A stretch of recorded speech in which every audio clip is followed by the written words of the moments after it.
So today we're checking out this jungle house in Akumal.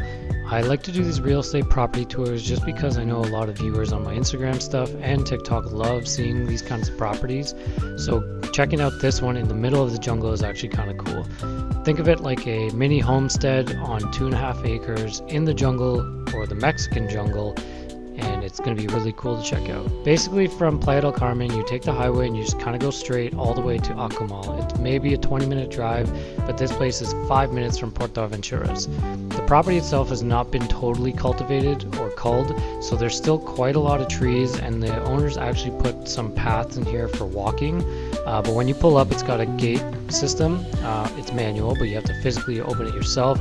But this is literally in the middle of nowhere. This is the first house on the property. It actually comes with 2 houses, which is a little unheard of. I will admit that this place does need some refreshing. It's a little dated. It's built a little bit more traditionally, but it does have everything you need to get going. It does have solar panels and a generator, which is key.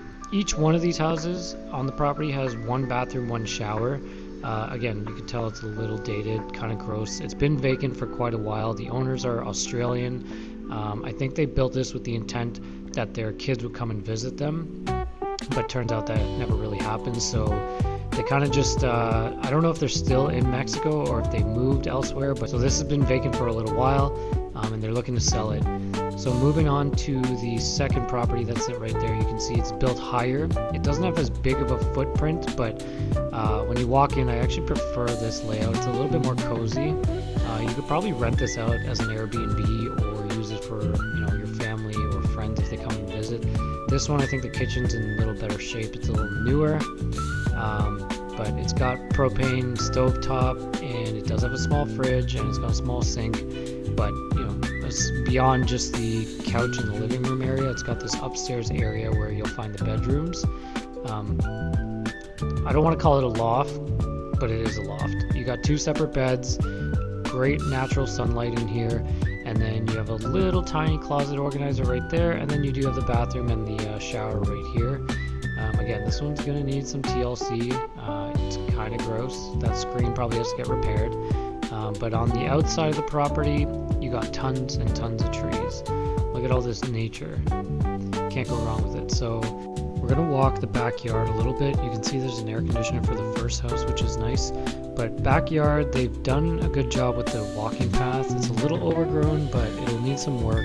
But overall, there's plenty of hiking spaces here and things to explore. There's also a pool on this property, or maybe like a hot tub or soaker tub maybe. It does get cleaned out, but it could be a good spot to just sit in and check out the stars at night and look at that view. And then as we walk more, we're going to check out the rest of the property here. There's a couple other, you can see the mechanics there of the house, the water well and the solar panel stuff. The property comes with a couple of structures that are not attached. I think a couple of them are gazebos. There's like maybe what looks like a car park coming up there. You can see right here, this is all clear and it's big enough for a driveway, so it makes me wonder if that little car park was their garage perhaps. It's a little creepy looking, but it does look still pretty solid. But then this little gazebo right here is a little scary, I'm not gonna lie. It looks like they might have hung out there at one point. It did have water, but not really sure what you would use it for. It would definitely need a refab. The cool thing about this property is it does have its own cenote, and it's kind of like a bat cave. So you have to climb down and then you walk a little bit and it really opens up into a giant cenote. I didn't go in it though. Let me know what you think about this one. Would you live here for $3.99? Thanks for watching.